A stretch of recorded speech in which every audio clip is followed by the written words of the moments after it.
In a world that demands urgent change, there is a key to a more sustainable future. All of us hold that key in our courage, active voice, choices, and in the questions we dare to ask. Welcome to Lisbon Sustainability Week, where leadership rises, science supports business, and ideas transform into action.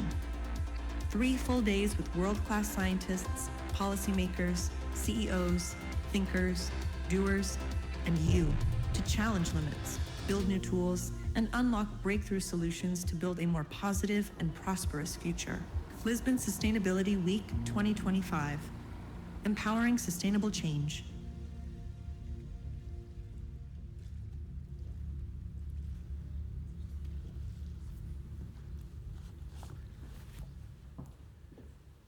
Bom dia a todos, não sei se já está a funcionar. Sim. Bom dia a todos, bem-vindos a mais uma conferência anual do IPCG sobre os temas de sustentabilidade. Este ano queríamos agradecer especialmente ao Center for Sustainable Finance pela colaboração, que é a nossa primeira colaboração de muitas, espero eu. Queria agradecer ali ao professor António Baldac e bem-vindo a Portugal. Já sei que já foi há quase 2 anos, não é, que ele voltou para Portugal, mas está a tentar, através do Center de Sustainable Finance, de contribuir para a sociedade civil, trazer estes temas para a Ribalta, e a nossa colaboração, eu acho que vai dar frutos e vai ter muito para andar. Também queria agradecer às Big Four, não é? UI, KPMG, PwC e Deloitte, pela colaboração anual. Já é a nossa 3ª colaboração, tem corrido cada vez melhor, está cada vez mais, eu penso, cada vez mais oleado o processo, e temos tentado organizar em conjunto esta conferência e este evento dentro da conferência agora do Center for Sustainable Finance pretende ser, como foi dos anos anteriores, o mais prático e útil possível. Ou seja, estamos a organizar um evento que pretende que as empresas saiam daqui com uma ideia do zeitgeist, ou seja, do ambiente atual à volta destes temas, mas também que possa contribuir do ponto de vista prático para o que as empresas estão a fazer e como se estão a ajustar às alterações que estão a acontecer, muitas, não é? Nos últimos 3 anos têm havido muitas alterações regulatórias e estes temas têm tido muita evolução. E também gostaria de relembrar que o IPCG, na sua última revisão do Código, trouxe estes temas para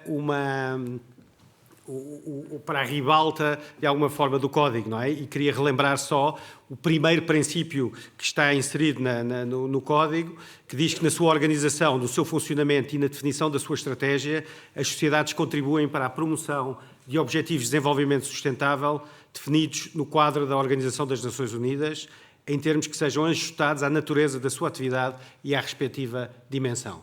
Portanto, há todo um desafio em relação a estes temas, incluir todos os stakeholders de uma forma em que seja representativa da sua intencionalidade, ou seja, e aqui a governance e o Conselho de Administração desempenham um papel muito importante.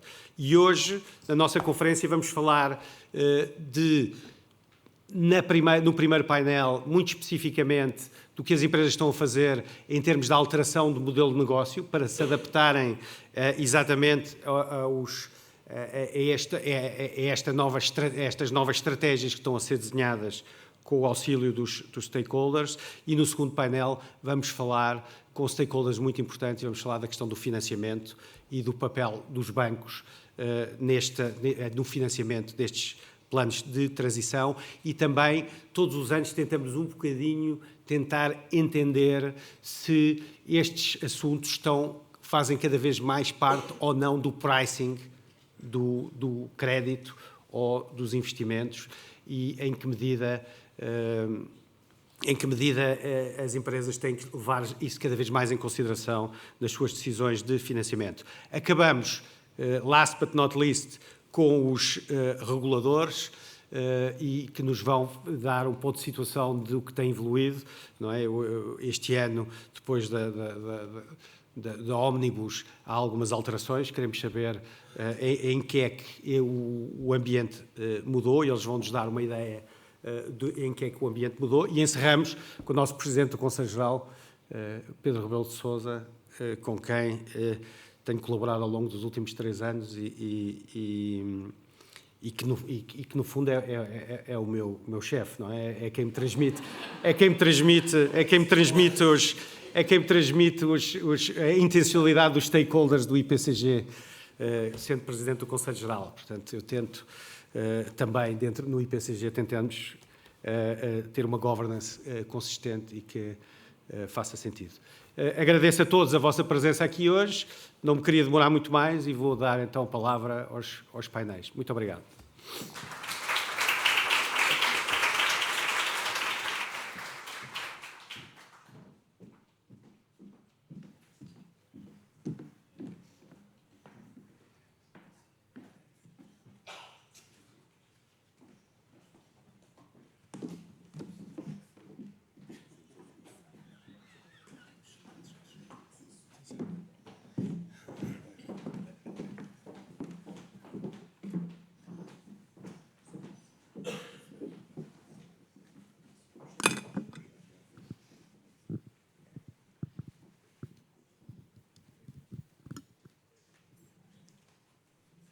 Bom dia a todos e bem-vindos à Conferência Anual ESG 2025.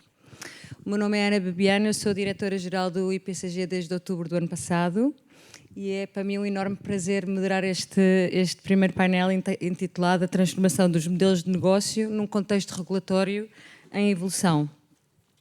Hoje vamos explorar como as empresas se estão a adaptar ao avultado e complexo movimento regulatório ESG. Vamos também discutir o impacto do emergente contexto regulatório e geopolítico na jornada de sustentabilidade das empresas portuguesas e, finalmente, iremos analisar se a regulamentação ESG contribui efetivamente para a transformação de modelos de negócio e a criação de valor para as empresas ou se esta pressão regulatória traz mais custos e desafios do que benefícios. No final, se o tempo o permitir, teremos espaço para algumas perguntas da audiência. Espero que gostem. Contamos aqui com 4 especialistas em sustentabilidade empresarial, da indústria química às infraestruturas rodoviárias e serviços de mobilidade, trazem-nos casos concretos de integração de princípios ESG nos respectivos modelos de negócio. A este painel junta-se ainda a perspectiva da consultoria estratégica, que apoia e acompanha estas transformações no terreno. À esquerda do painel temos Susana Carvalho, responsável da área de sustentabilidade e transição climática na Bondalti, engenheira do ambiente, com vasta experiência em inovação, sustentabilidade e responsabilidade empresarial, conjugando estratégia com ação climática. A seguir temos Nuno Betancourt, partner da Deloitte e responsável da área de reporte de sustentabilidade e auditoria contabilística em Portugal. Especialista em normas europeias e internacionais de relato financeiro e sustentabilidade, e exerce ainda as funções de líder de ativação de mercado em inteligência artificial generativa. De seguir, temos Manel Mota, partner da EY e líder da área de sustentabilidade e alterações climáticas da EY Portugal, Angola e Moçambique. O seu trabalho foca-se na integração de fatores ESG na estratégia das organizações, o reporte de sustentabilidade e a auditoria de informação não financeira.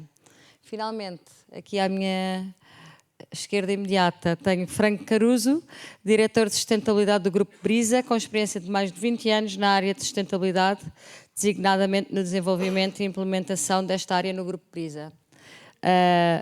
Pelo seu CV, sei que antes foi 13 anos jornalista, por isso estou aqui com um bocadinho receio aqui do nosso diálogo, mas... não há perigo. Não? Portanto, muito obrigada aos 4 pela vossa presença. Penso que temos neste painel uma combinação única. Temos a Susana e o Franco que implementam estas mudanças nos respectivos modelos de negócio no dia-a-dia, e temos o Nuno e Manuel que as acompanham estrategicamente. Gostaria de começar por diagnosticar o impacto regulatório e ESG para as empresas. Podemos começar por si, Nuno? A minha pergunta tem 2 partes.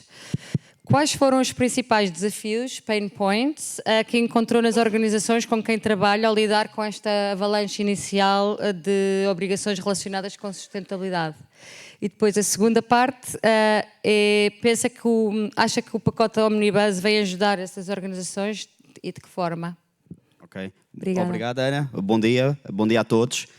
Retribuir os agradecimentos do João Moreira Rato, representando o IPCG, também o Center for Sustainable Finance da Universidade Católica. Tem sido uma semana fantástica e esta sessão prova mais uma vez que há um interesse real sobre estas matérias. Respondendo à sua questão, ainda assim temos aqui um timer pela primeira vez este ano, portanto isto coloca-nos aqui alguma pressão para responder, e eu normalmente sou muito sintético, portanto acho que vai sobrar tempo. Obrigada. Sempre para os meus queridos colegas darem mais corpo às questões que faça.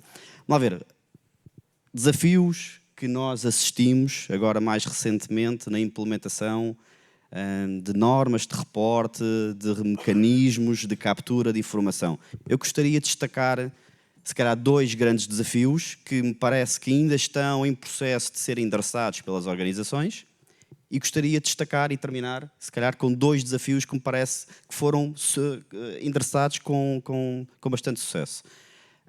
Desde logo, um disclaimer. Naturalmente, eu, com o meu papel de advisory e consultor, trabalho com organizações quer cotadas, que tiveram este primeiro reporte agora em 31 de dezembro de 2024, mas também com muitas organizações que se iriam preparar para reportar em 31 de dezembro de 2025. Entretanto, apareceu o Omnibus. Portanto, há aqui várias granularidades e vários níveis de maturidade e de sofisticação das diferentes organizações com quem fui trabalhando. E fui trabalhando também, quer no papel do ponto de vista de consultor, como papel também de auditor, como revisor oficial de contas que sou também. Portanto, fui vendo os 2 lados da barricada, naturalmente não na mesma empresa, mas empresas diferentes. Convém salvaguardar isso. Bom, então, indo diretamente à sua questão, Ana. Vamos ver, em termos de desafios que me parece que foram endereçados pelas empresas, mas ainda não plenamente, é um caminho que ainda continua a ser trilhado, prende-se, em primeiro lugar, com a qualidade dos dados. Todas as informações sobre sustentabilidade, seja nas suas mais vertentes, nas suas 3 vertentes, por assim dizer, não se encontram propriamente residentes como a informação financeira se encontra residente muitas vezes num único sistema, num único ponto de entrada, onde existem mecanismos claramente documentados e sistemas de controle interno montados e implementados que permita capturar e reportar a informação. A informação sobre sustentabilidade, nas suas várias vertentes, encontra-se dispersa pela organização, encontra-se dispersa por várias organizações da cadeia de valor da própria organização, e a captura desta informação foi um desafio e continua a ser um desafio enorme. Não só pela informação em si, em que se viu, e que eu assisti, em que com muito esforço das equipas, muitas manualidades, muito Excel, mas se procurava capturar essa mesma informação, mas a própria documentação e deixar o audit trail, por assim dizer, deixar a documentação de como é que se obteve essa informação para que outros que venham a seguir consigam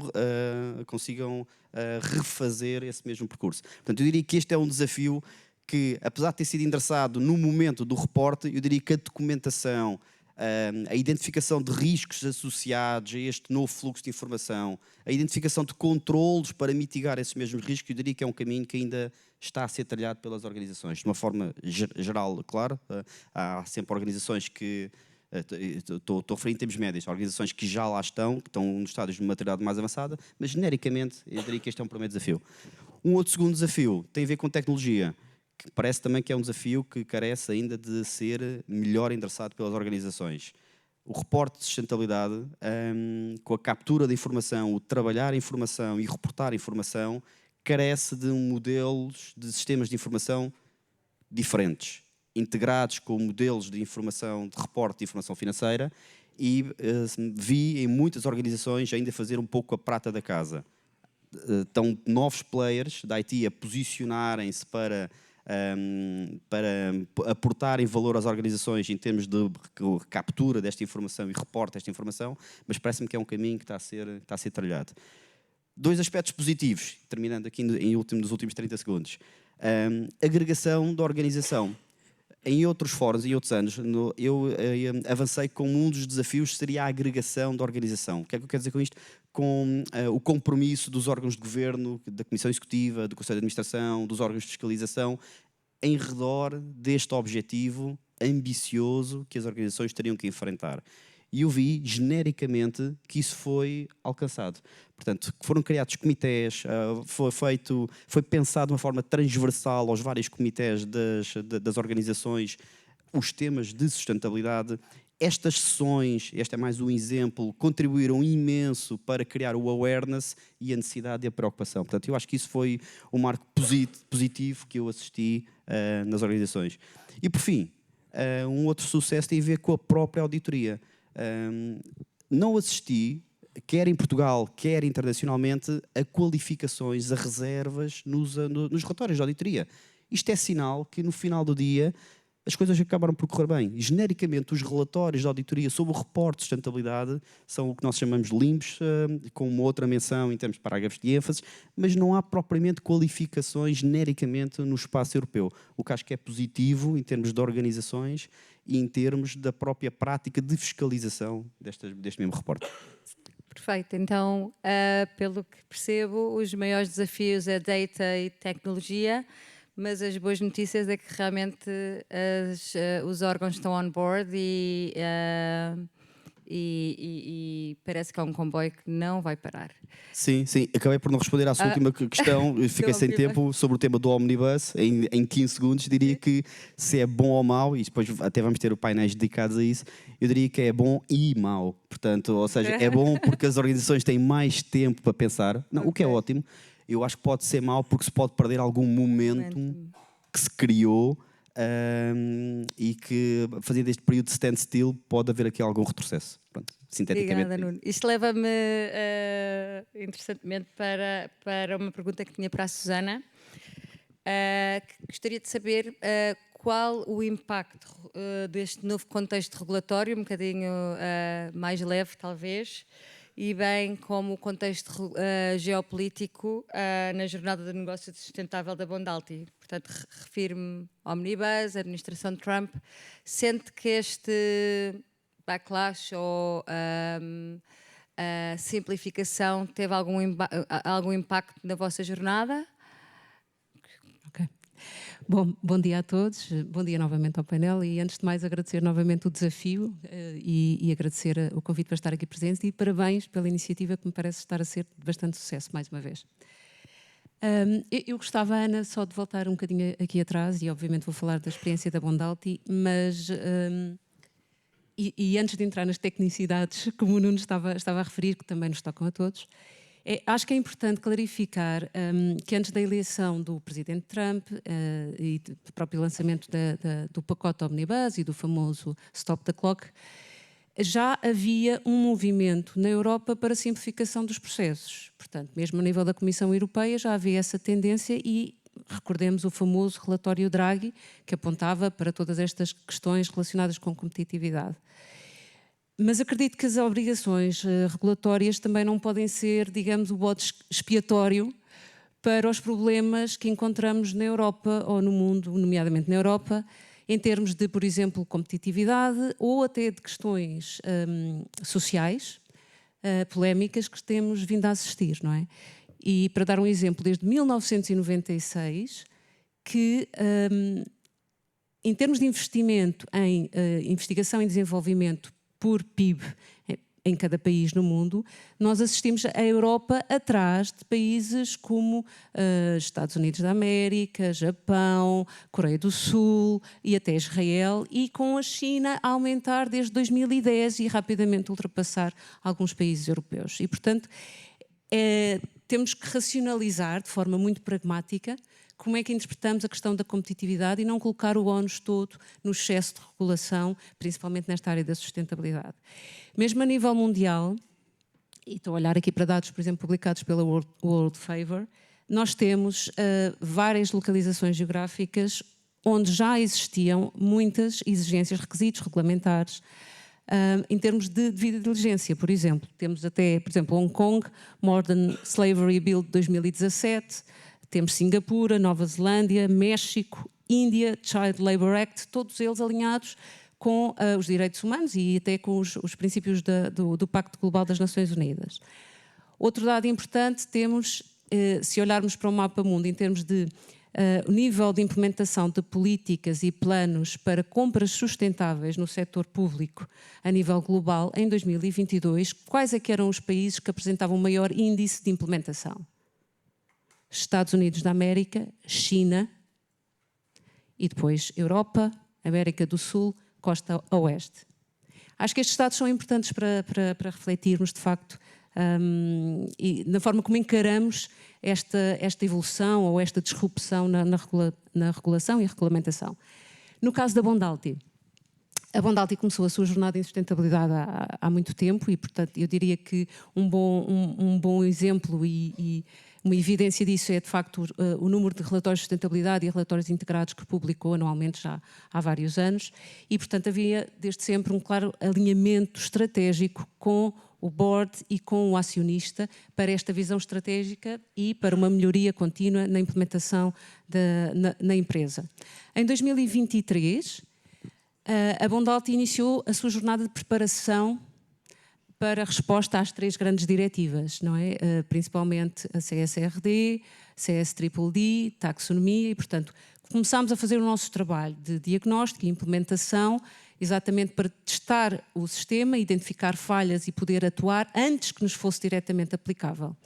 Em 2023, no nosso relatório integrado, já publicámos o report em termos de taxonomia. No relatório de 24, já publicado, também temos novamente o report, apesar de aí, e aqui depois entra a questão das dificuldades, em que identificamos uma série de atividades económicas que são elegíveis e que tecnicamente têm um alinhamento com a taxonomia, mas, por exemplo, em termos das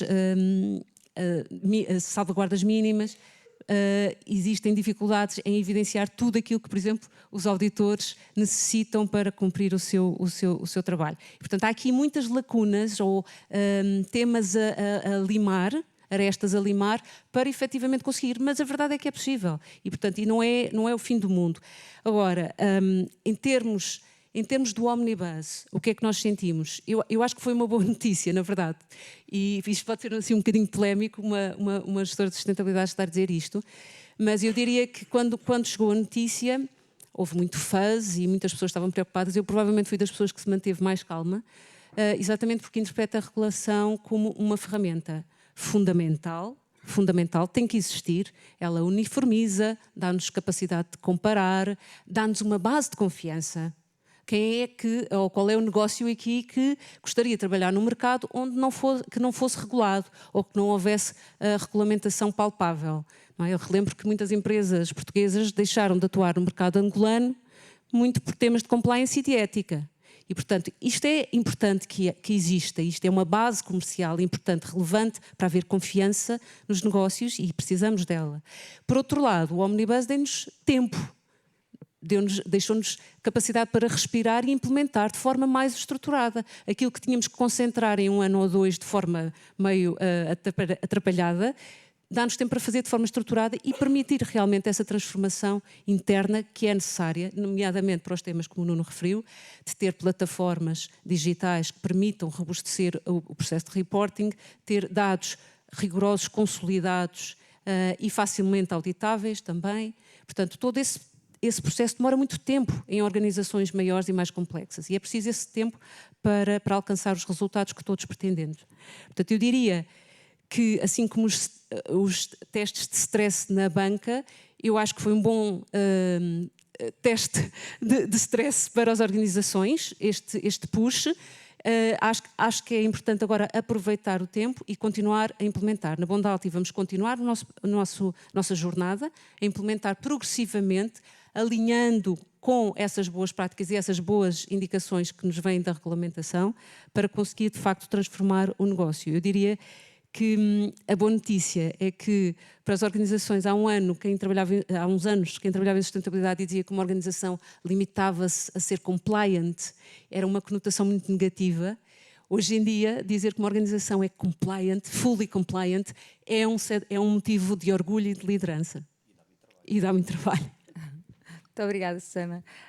Franco, algo que tínhamos falado na nossa reunião preparatória, como é que empresas globais estão a adaptar os seus modelos de negócio para operarem em jurisdições com expectativas regulatórias diferentes e muitas vezes conflituantes? Em primeiro lugar, queria agradecer a oportunidade. Desculpa. Eu confio muito na minha voz, peço imensa desculpa. Bom, em primeiro lugar, obviamente, queria agradecer a honra e o desafio de poder participar num painel, numa conferência tão bem organizada e com um programa que é claramente excelente. E daí a dificuldade agora de responder bem à sua pergunta. Bom, acho que a Brisa não é uma empresa global, a Brisa é uma empresa com experiência internacional e uma ambição de internacionalização. Aquilo que nós observamos no plano internacional e num setor, no nosso setor, que é um setor um bocado específico, no setor de infraestruturas e de serviços de mobilidade, é que o tema as competências em matéria de sustentabilidade, a oferta, a componente de sustentabilidade na oferta de valor, quer na apresentação de propostas em concursos para novas concessões, ou na resposta a concursos para a adjudicação de serviços de mobilidade, e particularmente no caso europeu, são cada vez mais importantes. Portanto, são critérios que são cada vez mais relevantes e às vezes até prevalecem sobre critérios que o bom senso diria que são muito mais importantes, como, por exemplo, o preço. E, portanto, há casos, nós temos essa experiência concretamente na Escandinávia. Portanto, desse ponto de vista, o que nós observamos neste momento é que não há um retrocesso determinado pela competitividade ou por outros fatores na exigência relativamente ao cumprimento destes critérios ou da capacidade de ter uma oferta que responda a estes critérios. Eu penso que quando se fala do Omnibus, fez-se um grande drama à volta do Omnibus, houve uma reação talvez emocional de receio de recuo. Eu devo dizer que, não querendo invocar uma experiência, mas acho que é importante partilhar a experiência, lembro-me que às vezes uma pessoa é um pouco blasé em relação a estes temas, porque o passado mostrou que a tendência é uma tendência irreversível. Em 2008, na crise do subprime, a Brisa já era recente membro de uma organização internacional que era o WBCSD. Nós entramos no ano em que saíram 30 e tal empresas, portanto foi assim um bocado chocante. Será que estamos a fazer a coisa certa ou não? O facto é que essas empresas regressaram todas, esta tendência afirmou-se, começou muito com autorregulação, começou muito com regulações, com para-regulações, e no caso europeu a decisão de regular de uma maneira muito completa e muito ao estilo da Comissão Europeia, portanto se calhar demasiado exigente e demasiado exaustivo em certas coisas, portanto matando a hipótese de se dar espaço para identificar com o tempo algumas zonas cinzentas ou zonas que não precisam de regulação ou precisam de uma regulação diferente. O facto é que este passo é um passo muito importante e está a ser replicado noutras economias. A China está a implementar ou está a conduzir um piloto de algo que é parecido com a CSRD e com a taxonomia. Portanto, não me parece que haja um retrocesso. Chega-se a um planalto, a um platô qualquer e faz-se uma compensação, uma neutralização Os franceses têm uma expressão ótima que é reculer pour mieux bondir, e eu acho que aqui é claramente um reculer pour mieux bondir. Antes do Omnibus havia imensas queixas relativamente ao pacote europeu porque tinha componentes ou tinha partes que eram completamente omissas. E estou a falar, por exemplo, no caso concreto do nosso setor, o setor de infraestruturas rodoviárias, de operação de infraestruturas rodoviárias. Nós temos atividades que consideramos que são elegíveis, mas não são consideradas elegíveis, mas são relevantes do ponto de vista dos impactos que se querem garantir ou acautelar.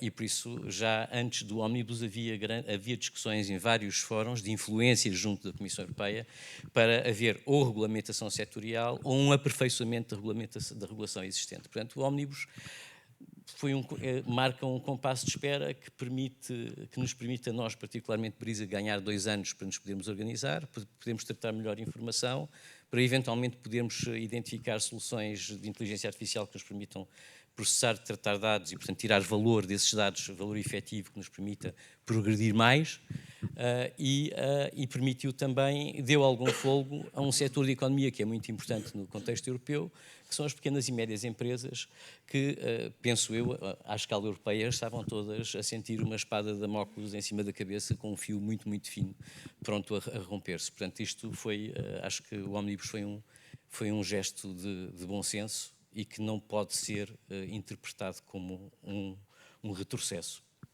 Muito obrigada.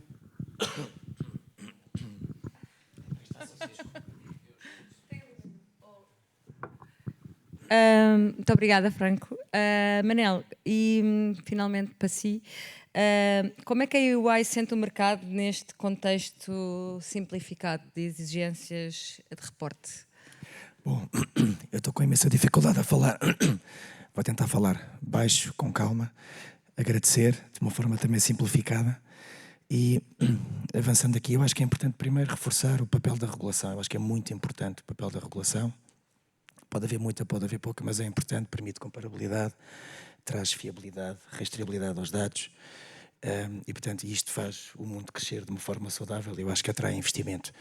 Obviamente, quando temos muita regulação ou excesso de regulação, e não estou a dizer o que é que tínhamos, se era muito ou não, eu acho que isso as empresas estão cá para o dizer, mas havendo muita, pode de facto asfixiar e tirar o foco das organizações daquilo que devem ser de facto iniciativas no âmbito da sustentabilidade, de promover aquilo que serão e de incorporar estas dimensões ambientais, sociais e de governança nas suas estratégias. Agora, eu acho que há aqui alguns riscos e oportunidades deste tipo de pacote. Portanto, o pacote permite combinar várias, exigências em vários diplomas, regulamentos, diretivas, tirar alguma duplicação de exigências, mas há alguns riscos quando se faz o D-Scope, quando se mete muitas entidades que ficam fora do âmbito. Isso traz aquilo que estávamos a falar de comparabilidade e fiabilidade, pode deixar de existir para aquelas que ficam fora deste âmbito. Acho que traz menos transparência também. E obviamente que aqui o meio termo é que é difícil, não sabemos bem ainda como é que isto vai terminar. Acho que o número de colaboradores anda a subir e a descer dependendo com quem é que falamos e, portanto, em função disso, podemos ter menos 80% das entidades abrangidas ou menos outro número qualquer. E, portanto, eu acho que isto são alguns dos riscos que aqui temos. Há oportunidades, de facto. Há um outro risco, desculpem, para as empresas grandes que continuam e que vão continuar dentro do âmbito, que vão ter menos informação, potencialmente, sobre a sua cadeia de valor, no sentido em que há muitas entidades que trabalhavam consigo, quer a montante ou a jusante, que deixam de ter que reportar obrigatoriamente. E, portanto, acho que isso é também um risco para as grandes que continuarão abrangidas. Em termos de oportunidades, já foram faladas, naturalmente, algumas sentiram algum alívio, ganharam tempo. Eu acho que mais do que isto, e de facto o tempo era curto, o tema dos sistemas é um tema crítico, mas de facto permite também às organizações que possam despender parte dos recursos, porque vai haver menos exigência, isso é expectável, claramente, na regulação, que de facto possam direcionar recursos para iniciativas de facto no âmbito da sustentabilidade. E depois há a vantagem daquelas que, ficando de fora, vão adotar voluntariamente reportes de sustentabilidade, que eu acho que podem aí de facto posicionar-se estrategicamente e de uma forma diferenciada no mercado. Acho que ser o bom neste aspecto acho que é muito importante e naturalmente aí trazer um maior grau de capacidade de atrair também financiamento e investimento na sua organização. Enfim, eu não vou alongar mais sobre regulação, podemos avançar. Muito obrigada, Manuel. Acho que a sua observação pega bem com agora a segunda parte do nosso painel, que é precisamente o impacto desta pressão regulatória, saber ou analisar se está de facto a traduzir em modelos de negócios diferentes e inovadores, se está a resultar. Então, começando por si, Susana, na sua opinião, a regulamentação pode contribuir para a transformação dos negócios? E seria ótimo se nos desse um exemplo no qual a regulação verdadeiramente acendeu a lâmpada de inovação no Grupo Bondalti. Só posso dar um exemplo? Vou tentar sistematizar as notas todas que tinha. Obrigada. Eu diria que é inevitável que, pronto, a regulação dá-nos algum trabalho, mas obviamente durante esse processo, e eu foco aqui muito na questão do processo, nessa aprendizagem, saltam muitas luzes que nos dão orientação para processos de melhoria e até para novas oportunidades. Antes de entrar nos projetos maiores, eu queria dar 2 exemplos mais pequeninos de aplicações mais diretas. Porque quando nós estávamos a estudar a possível aplicação da CS-DDD, que no nosso caso até mesmo, segundo a primeira definição, ainda não nos seria aplicável, mas mesmo assim já estávamos a assumir que queríamos cumprir as orientações e, portanto, olhámos para a nossa cadeia de valor e identificámos que nós precisamos aqui de um parceiro para começar a analisar riscos ESG na cadeia de valor e identificámos, montámos uma parceria, temos um parceiro tecnológico com uma plataforma muito robusta que, para além de nos ajudar a identificar vários tipos de riscos de todos os temas ESG, muito aprofundado, também de cybersecurity, reputacional, etc., mas que nos permite desenvolver planos de ação muito concretos e tailor-made por fornecedores, por tipologia de fornecedores críticos, menos críticos, no âmbito ambiental, social, aquilo que for identificado no radar de risco. E, portanto, hoje em dia não temos a pressão da CS-DDD, pelo menos para já, mas ganhamos muito com este projeto. E posso dizer que internamente, isto é um projeto conjunto de sustentabilidade e supply chain, já nem está no horizonte, já nem se fala da legislação. Neste momento as equipas estão tão focadas em otimizar este produto e alavancar, de facto, estes procedimentos com cadeia de valor, que já nem nos lembramos que veio de uma obrigação regulamentar. Outro exemplo que eu acho interessante de falar é, por exemplo, o Regulamento Geral de Prevenção de Corrupção, que nos levou a rapidamente adaptar para dar resposta e montar um canal, uma plataforma digital com um canal de denúncia totalmente público e anónimo. E isso foi uma disrupção, ou seja, não existia, passou a existir e associado a toda essa obrigação foram criados novos procedimentos, foi revisto integralmente o Código de Ética e de Conduta, tanto para colaboradores como para fornecedores e, portanto, explotou, digamos assim, uma série de ações que anteriormente estavam mais ou menos adormecidas, porque já existia, mais ou menos era business as usual, e de repente foi tudo revisto, tudo melhorado, o número de ações de formação aumentou e, portanto, foi claramente um impacto positivo. Mas ao nível do negócio, que isso é a parte que eu acho até mais interessante, porque, digamos assim, com um impacto direto também para o acionista.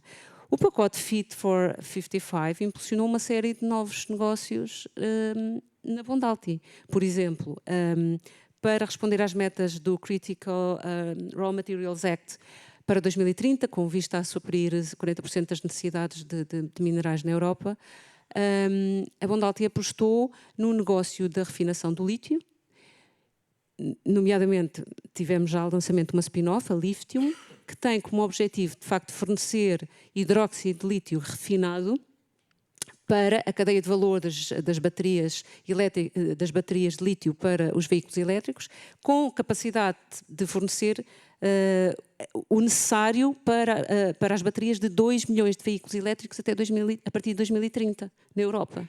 Portanto, é uma ambição muito grande, mas houve uma aposta firme, com investimento real, de milhões de euros, e com cofinanciamento, obviamente, também foi considerado um projeto PIN, e, portanto, esta obrigação e estas metas da União Europeia explotaram esta oportunidade de negócio. Mas não só nos químicos, mesmo na área do tratamento de águas, que é outra área de negócio da Bondalti, nós temos agora uma nova área de negócio, uma nova marca que se chama Biogás, que vem exatamente também desta ambição de economia circular e de resposta à necessidade de descarbonização, nomeadamente para PMEs, onde é possível otimizar, portanto, com uma tecnologia patenteada pela Bondalti Water, é possível fazer o tratamento de águas residuais gerando biogás com um teor de metano de cerca de 80%. Ou seja, tudo isto são inovações reais que a empresa conseguiu capitalizar a partir desta necessidade de responder aos desafios da União Europeia. Podia falar do hidrogênio verde também e falar, por exemplo, de projetos mais concretos na química. O facto de termos metas de descarbonização voluntárias, neste caso até 2030, mas também, obviamente, com o racional da pressão europeia, levou-nos a ter um fornecimento de energia solar fotovoltaica para autoconsumo muito elevado, portanto, que estamos a expandir. E neste momento estamos a implementar provavelmente o segundo maior parque fotovoltaico em Portugal, com 14 megawatt pico de potência, com cerca de 25 mil painéis solares, que é imenso, portanto, que nos vai permitir atingir até 2030 100% de energia renovável. Nós em 2024 já atingimos 42%, só para dar nota. E acoplado a este sistema temos inovação no sistema de armazenagem de energia, um sistema não é propriamente inovador em termos de armazenagem, mas tem um sistema tecnológico inovador porque faz a gestão do consumo de energia em conjunto não só com o autoconsumo, mas com os preços do mercado. E, portanto, a fábrica consegue utilizar a cada momento o preço por quilowatt-hora mais favorável e fazer a gestão do autoconsumo. E, se necessário, fornecer energia à rede, porque nesse momento é mais vantajoso vender energia à rede. Portanto, tudo isto são exemplos concretos que já estão em prática desta oportunidade que existe. Eu acho que a questão da oportunidade é o mais relevante. Impressionante, obrigada, Susana. Realmente é interessante ver como esta nova vaga de regulamentação mudou os vossos processos, mas sobretudo mudou produtos e formas de produzir. É realmente super interessante. Por isso, Manel, para complementar, e sei que isto é um tema muito querido para si, como é que a sustentabilidade pode ser uma alavanca para a criação de valor? Obrigado, Ana. Eu já tenho dito muitas vezes que, de facto, a sustentabilidade não se trata, e no outro dia dizia isto, numa outra conferência, quer dizer, não é uma questão de crença, de se acreditar ou não se acreditar. Não é? Isto tem que se olhar para a sustentabilidade como uma oportunidade também de negócio e, na realidade, quando trabalharmos as dimensões, sejam elas ambientais, sociais ou de governança, tem que ter, além da componente regulatória e de resposta àquilo que é o cumprimento com as leis e regulamentos, naturalmente deve ter uma vertente de viabilidade económica, okay? De uma forma geral e particularmente para aquilo que são os grandes investimentos. Portanto, quando as entidades avaliam aquilo que são os seus grandes impactos, nas análises de materialidade que são tão faladas, aquilo que são os seus impactos, riscos e oportunidades, eles devem ser pensados não apenas para reportar, mas obviamente também são os temas que, do ponto de vista crítico, devem ser incorporados na forma como as organizações são, de facto, geridas. E como é que as empresas devem estruturar, e eu queria falar aqui de 3 estratégias que me parece que podem ser seguidas, não de forma individualizada, às vezes até combinada, e que devem ser seguidas ou pelo menos pensadas pelas organizações quando pensam numa iniciativa que querem adotar para dar resposta a um impacto negativo, que querem atenuar, ou positivo, que querem potenciar, ou acautelar um risco, ou geri-lo, ou naturalmente potenciar aquilo que é uma oportunidade. Eu diria aqui, a primeira estratégia, obviamente, esta é fácil de dizer, que é um cost reduction, portanto temos aqui 3. A primeira é a redução de custos, mas não é uma redução de custo por si só, portanto é olharmos, por exemplo, para exemplos, quer a montante, particularmente a montante da cadeia de valor, seja diretamente ou mais atrás, num segundo ou num terceiro layer, termos aqui otimizações de custos associadas a alguns investimentos que tenham que ver, por exemplo, seja com temas de eficiência energética, ou de circularidade, ou de substituição de materiais que de facto possam potenciar essa redução de custo no âmbito dessa iniciativa. A segunda estratégia tem que ver com criar aqui um willingness to pay. E estas estratégias, as estratégias de criar o willingness to pay, estamos a falar sempre de segmentação de clientes. Estamos a falar de que para um determinado tipo de produto ou serviço, quer nos nossos clientes imediatamente ajusante ou de clientes ajusante da nossa cadeia de valor, ajusante dos nossos diretos, criar aqui uma segmentação, isto não é genérico, para um determinado tipo de cliente, onde de facto há um produto premium que faz com que esse cliente esteja disposto a pagar mais. Isto discute-se muito quando os clientes, quando se fala, mas a sustentabilidade é mais cara, o problema não está no custo de ser mais caro. O problema ou a dificuldade está numa estratégia efetiva de criar um willingness to pay, perdoem-me o inglesismo, nesse cliente. Tem que ser segmentado, não pode ser digamos, uma estratégia que funciona para todos, tem que ser uma estratégia de facto segmentada. E, portanto, produtos, sejam eles biológicos, ecológicos, recicláveis, X%, seja o que for, que para uma segmentação permita-se de facto chegar lá e ter um preço de facto diferenciado para esses clientes. Esta é uma segunda estratégia. A terceira estratégia passa naturalmente por uma criação de mercado adicional. Portanto, o que a gente chama market creation. No fundo, ainda que se possa manter um preço, é entrar em outros segmentos de clientes que já não eram da organização. No exemplo anterior, os clientes podiam ser os mesmos, mas segmentá-los, alguns, para um preço especial, para um produto diferenciado ou uma experiência diferenciada. Aqui estamos a falar de criar mercados adicionais, estamos a falar de clientes adicionais em indústrias diferenciadas e muitas vezes as oportunidades que são identificadas nas análises de materialidade normalmente permitem também chegar. Portanto, o que eu quero dizer com isto é que quando se pensam em iniciativas ao nível de uma organização que devem ser implementadas para dar resposta a estes impactos, riscos e oportunidades, devemos pensar primeiro se dão de facto resposta a esses impactos, riscos e oportunidades críticos, porque se não dão, elas não são importantes. Tem um segundo nível ou terceiro nível de importância. Não quer dizer que não possam ser feitas, podem continuar a fazê-las, mas os recursos serão certamente mais bem direcionados se forem para aquelas que são de facto importantes. São aquelas que, se não forem implementadas, podem criar riscos para a vossa organização, podem estar a perder oportunidades ou podem continuar a ter impactos negativos com danos reputacionais e outros riscos também, inclusivamente também financeiros. Portanto, reforçando aqui algumas mensagens finais, peço desculpa. O custo de um produto sustentável não é o problema, ser superior, o problema e a dificuldade está em criar a tal vontade ou a capacidade de um cliente estar disposto a pagar mais por esse produto. Essa estratégia é que tem que ser, de facto, e isto implica segmentação de cliente. Isto é, de facto, muito importante e era uma das mensagens finais que eu gostava aqui de deixar. Obrigada, Manel. Nuno, é fácil medir o return on investment de investir nesta adaptabilidade regulatória? É algo que os vossos clientes perguntam, ou seja, um bocadinho para criar este willingness to pay. Imagino que os vossos clientes querem saber o retorno que vão tirar daí. Certo. Os fatores ESG e a sustentabilidade das operações não é algo fácil de medir. Contudo, não é impossível de medir. Nós fizemos um estudo libertado há uns meses que abrangeu mais ou menos 400 empresas na Europa e nos Estados Unidos, cotadas, tipicamente, em que fomos e as conclusões desse estudo são duas para ir de encontro ao que a Ana me está a perguntar. Em primeiro lugar, estou a explicar um bocadinho o mecanismo, foi estabelecido um framework de fatores ESG, dado determinada pontuação a fatores ESG em termos de divulgações, de práticas e até alargando à própria cadeia de valor dessas organizações, e consoante essa pontuação, as conclusões foram duas. Em primeiro lugar, empresas com melhor pontuação ESG eram as que tinham maior múltiplo de mercado. O enterprise value sobre o EBITDA era superior nas empresas que tinham maior pontuação de fatores ESG. Portanto, havia uma correlação de 97% ou 98% à volta disso. Esta é a conclusão número 1. Conclusão número 2. Em termos de movimento ao longo dos anos, observou-se que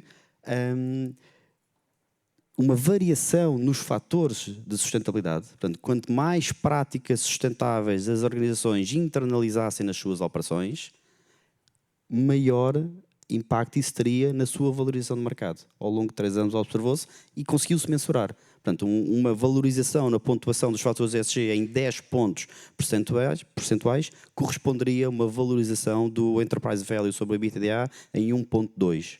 Portanto, isso significaria que há uma correlação direta na variação. Pode-se questionar o que é causa e o que é consequência. Pode-se questionar perfeitamente isso. Mas verifica-se e consegue-se medir claramente estes dados. Portanto, indo de encontro aqui ao que o Manel estava a referir, com esta voz de rádio, deixa-me só dizer, acho que é espetacular. E de encontro ao que o Manel estava a dizer, o willingness to pay, verifica-se em termos de mercado, porque a avaliação do mercado reflete um conjunto de fatores de mensuração de um negócio que tem não só modelos matemáticos, mas modelos de percepção do mercado e de rentabilidade das próprias operações, que no fundo derivam depois do tal willingness to pay dos seus clientes. E verifica-se, portanto, através deste estudo é possível mensurar e quantificar que existe uma correlação direta para se adotar práticas sustentáveis. Isto muitas vezes contraria ou dá corpo àquela percepção que o ESG não vale a pena investir em fatores ESG, e como vimos aqui dos exemplos da Susana, em termos de cadeias de valor, em termos de armazenamento de energia, vai muito para além da regulação. Portanto, a regulação é um enabler, mas não é ela própria que dita o caminho. Mas dá corpo, esta mensuração dá corpo, de facto, à ideia que há um retorno. E se não houver um retorno, se não houver um business case, não vale a pena estarmos aqui a falar de transformar modelos de negócio, porque se não houver business case, não há ninguém que transforme os seus modelos de negócio. Pronto, e esta diria que é a resposta à sua questão. Isso leva-me agora à questão para o Franco. Na sua opinião, qual é a hierarquia de fatores catalisadores de integrar estratégia de sustentabilidade na Brisa? Se tivesse que organizar a pressão regulatória, acionista, os vossos utilizadores, financiadores, como é que hierarquizava Enfim, é uma hierarquização... Obrigado, desculpe. É uma hierarquização difícil de fazer com um grau razoável de certeza, mas diria que há uma... Claramente, do lado acionista e da gestão, porque sem o conhecimento e sem os valores é impossível imprimir uma direção estratégica numa empresa. E, portanto, quando o tema da gestão dos impactos, quer ambientais, quer sociais, a preocupação é em criar, em ter uma proposta de valor que responda a todos os stakeholders, está do lado, claramente, do acionista e da gestão. A regulação é relevante, mas diria no caso da Brisa que a regulação foi relevante muito na componente ambiental, particularmente a partir do final da década de 80, por causa dos estudos de impacto ambiental, que eram muito relevantes para nós, uma vez que nós estávamos no nosso ciclo de construção, mas o mercado teve aqui um papel muito importante. O facto de estarmos cotados e de haver uma importância crescente da dimensão de sustentabilidade no desempenho das empresas e na valorização das empresas, e a exposição da Brisa aos ratings e aos benchmarks foi uma alavanca clara da integração da estratégia da empresa de uma forma mais explícita e mais concreta do tema da sustentabilidade. Hoje, claramente, continuamos a ter o tema acionistas e gestão, está nos critérios de investimento dos nossos acionistas, estão critérios ESG. A nossa gestão atual, quando tomou posse em 2020, lançou um primeiro plano estratégico que tinha claramente um pilar ESG e, portanto, isso foi-se disseminando na organização. Não estamos cotados, mas temos emissão temos financiamentos no valor de 1.000 milhões de euros que estão indexados a KPIs ESG. E, portanto, há prémio ou penalidade se não os cumprirmos, e temos objetivos de longo prazo e temos objetivos anuais sobre os quais prestar contas, e, portanto, isso é uma forma também de reforçar o nosso empenho, não só no desenho da estratégia, mas depois na sua implementação. E claramente, a regulação, aquilo que veio trazer foi muito maior clareza de como nós de onde nós tínhamos de nos focar e de como nós devíamos medir o nosso desempenho e, sobretudo, veio trazer clareza também da comparabilidade do nosso desempenho com outros no nosso setor e com outros setores. E, portanto, isto traz transparência, clareza e alguma segurança e conforto naquilo que é a fixação de KPIs, medição do cumprimento dos KPIs, aquilo que já foi aqui referido, maior clareza também em perceber como é que se avaliam, estimam e se determinam os impactos, riscos e oportunidades associados ao negócio. Portanto, isso também é muito relevante. E acho que há aqui um fator... Há um catalisador muito importante na concretização da estratégia e também na definição da estratégia, que é o envolvimento de duas entidades que normalmente nós não consideramos. Um são os trabalhadores da empresa, porque hoje nós temos um pouco mais de 300 pessoas com objetivos individuais anuais de natureza ESG, portanto o seu desempenho é medido em função do cumprimento de objetivos ESG que estão associados a projetos ou alterações de processos ou ao desenvolvimento de negócios novos. Isto é muitíssimo importante porque, de facto, cria uma onda dentro da empresa e traz um retorno em termos não só de empenho, mas de trabalho e de contribuição efetiva. E outra é a cadeia de valor, porque a cadeia de valor é talvez, para uma empresa da dimensão da Brisa ou de uma empresa da dimensão da Blondalta e outras aqui presentes, é uma alavanca importantíssima para nós conseguirmos concretizar plenamente a estratégia que a empresa se fixou e os objetivos que se propôs do ponto de vista ESG, não só numa lógica estrita de negócio, mas também na perspectiva da preservação da sua licença para operar e no seu contributo mais altruísta. Portanto, diria por esta ordem que é aquilo que me parece mais relevante. Para mim é ótimo saber que não é só shareholder, mas também stakeholders. Adorava Stop the Clock, como a Omnibus, mas está aqui em rápido decréscimo. Portanto, antes de fecharmos, gostaria de ouvir de cada um em poucas palavras, assim 30 segundos, qual deve ser o foco das organizações que pretendam manter-se no mercado de forma sustentável e longo prazo. Susana. Bom, tentar muito sinteticamente, eu acredito mesmo que a chave do sucesso é cada organização focar-se efetivamente na competitividade, não é só na sua, é na competitividade da cadeia de valor. Ou seja, olhar para a cadeia de valor como um todo. Pode ser uma pequena empresa, uma PME que produz adesivos para posters de publicidade. Os adesivos são feitos na China.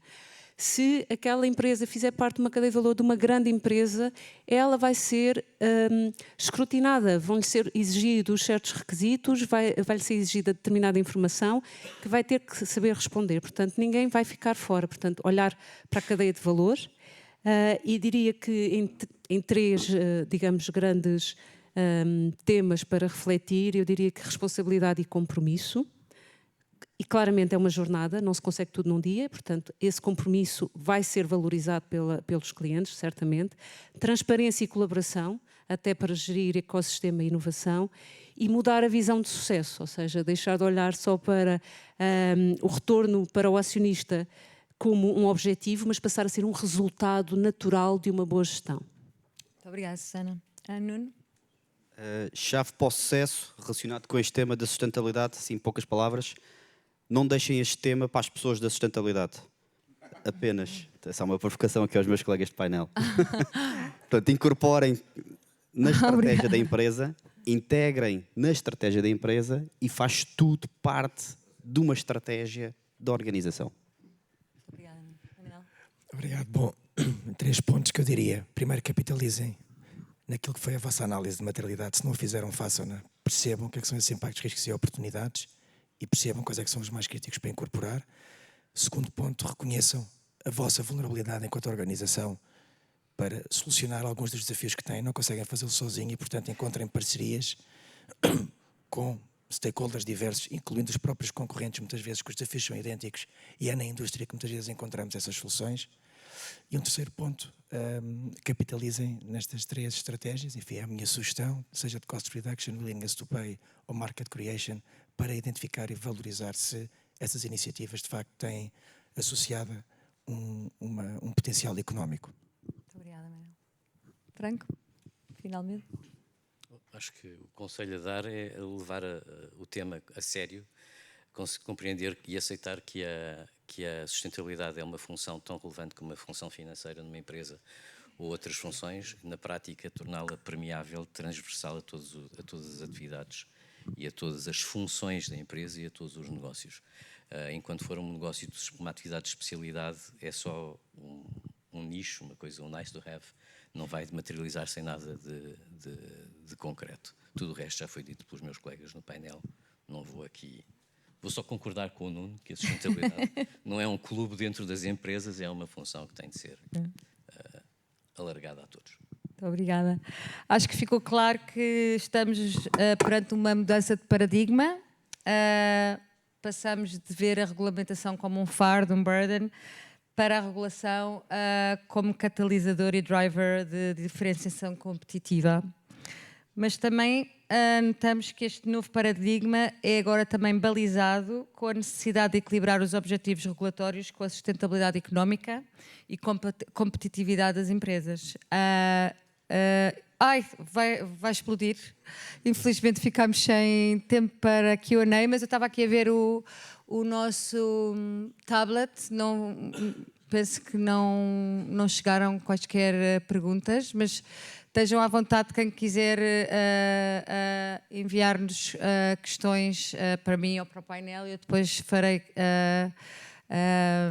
organizarei que terão as respostas. Queria agradecer muito à Susana, Nuno, Manel, Franco, ao Center for Sustainable Finance. Foi muito boa esta nossa colaboração e muito ansiosa de ouvir o próximo painel sobre financiamento, que vai também tocar em alguns pontos importantes que falámos aqui. Muito obrigada a todos.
Temos a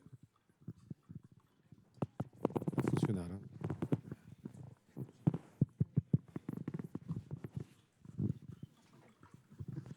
Está a funcionar? Está a funcionar.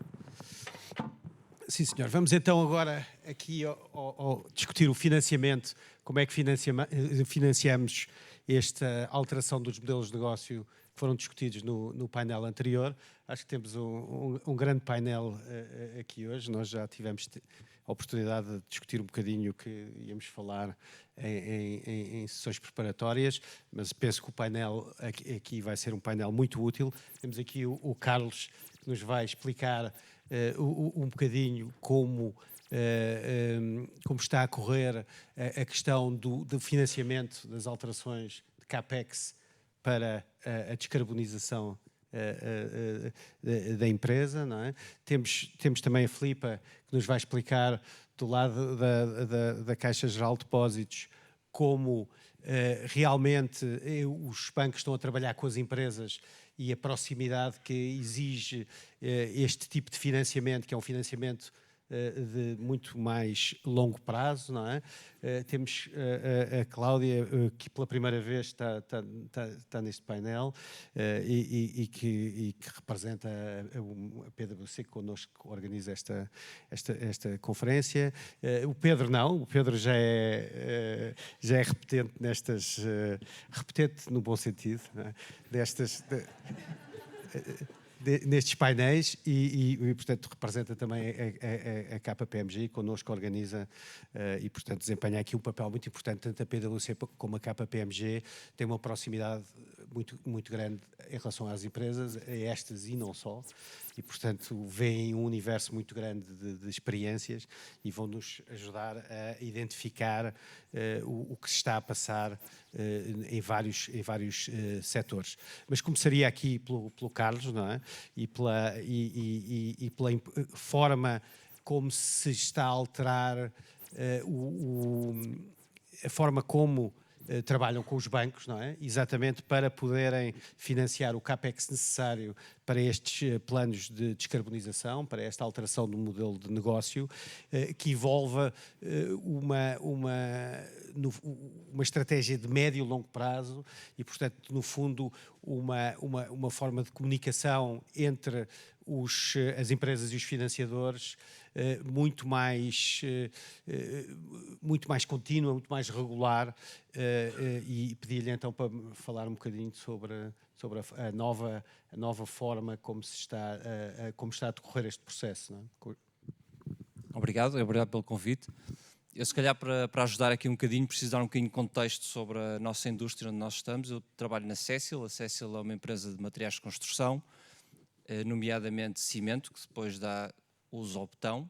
O betão é o segundo elemento mais usado pela sociedade moderna, a seguir à água, só para terem uma noção, e é um elemento central para a sociedade moderna poder continuar a melhorar cada vez mais. Nós, enquanto sociedade, no mundo inteiro, construímos mais ou menos uma cidade de Nova Iorque por mês, portanto, se somássemos todas as construçõezinhas que fazemos por aí, e esta construção, através do betão, que é um material de altíssima resistência, muito fácil de trabalhabilidade, permite que muitas sociedades comecem a melhorar cada vez mais e se desenvolvam economicamente. Tem-se observado ao longo dos últimos 150 anos, que é mais ou menos o tempo em que existe betão, que todas as melhorias de sociedades ocorrem num período de grande consumo de betão por parte dessa sociedade. Portanto, não sei se é uma correlação por um lado ou pelo outro, mas é verdade que cada vez que uma sociedade se desenvolve precisa de betão e é necessário para que as pessoas se desenvolvam. Ora, o betão tem aqui um problema neste momento, e daí o tema da transição climática, que é o betão, para ser produzido, precisa de cimento, e o cimento, para ser produzido, precisa de emitir CO2 neste momento. Portanto, emite CO2 equivalente a cerca de 5 a 7% do CO2 que se emite a nível mundial, é emitido na produção do cimento. E esta produção de cimento, que é necessária para depois conseguirmos ter o desenvolvimento humano na construção, é algo que nós todos queremos descarbonizar, porque melhor do que produzir o betão é conseguir produzir o betão verde, que é o que estamos a trabalhar todos para isso. Acontece que o betão verde não é uma coisa muito simples de se conseguir produzir em grande escala.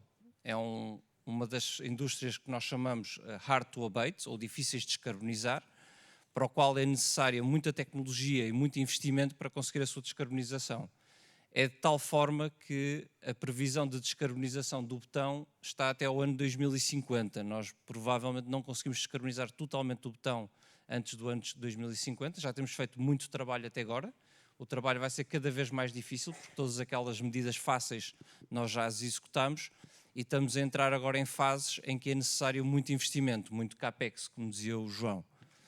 E esse CAPEX é algo que, para uma empresa como a Cecil, convém tudo que seja financiado por um banco. Porquê? Porque nós, quando temos um investimento, nós não fazemos um investimento para 1 ano ou 2. Nós, para fazer um investimento, nós precisamos mais ou menos de 3 anos para implementar o investimento e o payback desses investimentos tem que ser no mínimo de 15 anos. E, portanto, daí a parceria com os bancos ser uma parceria perfeita para nós e precisamos dos bancos para nos ajudar a investir isso. Eu posso dar 1 ou 2 exemplos. Nós temos uma fábrica em Portugal em que fizemos um investimento há cerca de 3 anos que o terminamos, que é o investimento do Clean Cement Line, portanto, que é uma linha de cimento que reduz em 20% as suas emissões carbónicas. Foi um investimento de 80 milhões de euros e que fez com que o nosso CAPEX anual quase que triplicasse durante ali 2 ou 3 anos. E isso significa que nós precisamos ali de uma capacidade financeira para o fazer. Portanto, nós trabalhamos com os bancos, explicámos que isto faz parte de um percurso que nós temos de descarbonização, um percurso que temos feito ao longo do tempo. Nós já descarbonizamos mais de 20% da nossa base inicial, vamos descarbonizar quase 50% até o ano 2030 e depois mais por aí virá. E isto vai ser cada vez mais relevante, porque este investimento de 80 milhões de euros que terminamos está a ser seguido agora por um de 60 milhões de euros que vamos iniciar a seguir, e estes investimentos são a fase média fácil dos investimentos. Virão uns mais tarde, que é de captura de carbono e enterrar carbono, que vai precisar de investimentos ainda mais significativos e ainda de maior parceria vamos precisar com os nossos financiadores, sejam eles os bancos que viemos para aqui falar hoje, mas não dá para deixar de falar também dos nossos acionistas, que precisam de perceber bem este caminho de descarbonização para confiarem em nós e continuarem a estar dentro das nossas empresas para continuarem a suportar todo este investimento, e também o papel do Estado, que nos ajuda tanto com algum apoio para alguns dos projetos, como também com a logística fora dos projetos, porque na parte de descarbonização com a captura de carbono nós vamos precisar de muito investimento por parte do Estado para toda a rede de CO2, mas não é tema para hoje, esse deixo para outro dia. Muito obrigado, Carlos. Eu se calhar agora passava para a Cláudia e depois para o Pedro, para nos darem uma ideia do que observam em termos desta nova forma de trabalhar entre financiadores e empresas, não é? E especificamente do que o Carlos falou aqui, a importância do conhecimento setorial, ou seja, o facto de setor a setor existirem especificidades na forma como os investimentos são feitos e têm que ser seguidos, porque cada setor tem os seus próprios KPIs e provavelmente cada setor tem os seus próprios tempos de payback e, portanto, eu queria, começando aqui pela Cláudia, que me falasse um bocadinho do que tem observado. Muito bem, obrigada. Obrigada pela pergunta e obrigada pelo convite para estar aqui. É com muito gosto que a PwC se associa mais um ano aqui, com uma cara nova, é certo, mas mais um ano associada a este evento.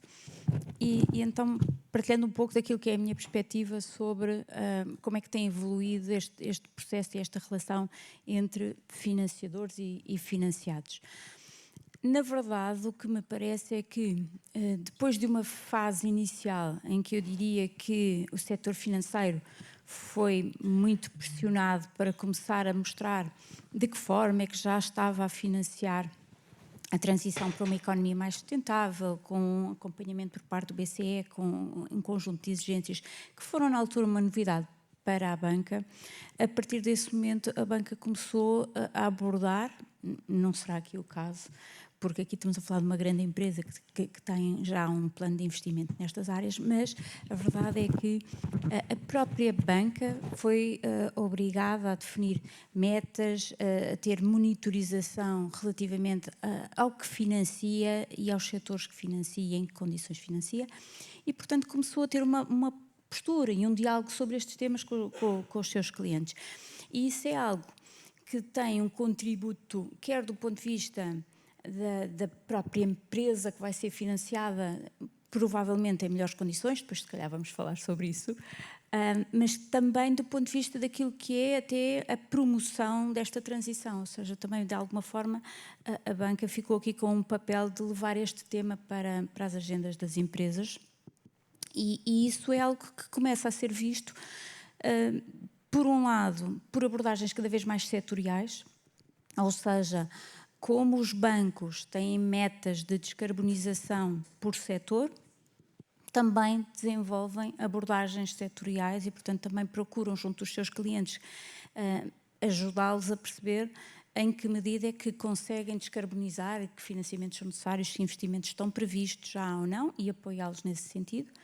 E, portanto, este é um caminho que a banca fez e que tem, sem dúvida, um contributo muito positivo para a própria sociedade. Pronto. Portanto, tem esta lógica da banca alinhar-se com os seus objetivos e, por outro, também de apoiar aqui as empresas neste caminho. Isto tem sido feito de uma forma que, em alguns casos, será disputada por parte dos clientes, mas, em muitos casos, e esta é uma perspectiva que eu tenho, pequenas empresas ou médias empresas que não têm no seu radar ainda pensar em investimento sustentável são abordadas pelos bancos no sentido de perceber, por um lado, se têm projetos de investimento que possam ser enquadrados como um financiamento verde, ou, por outro lado, se há a possibilidade de, para um financiamento geral à atividade, haver uma indexação das condições de financiamento a indicadores ambientais ou sociais.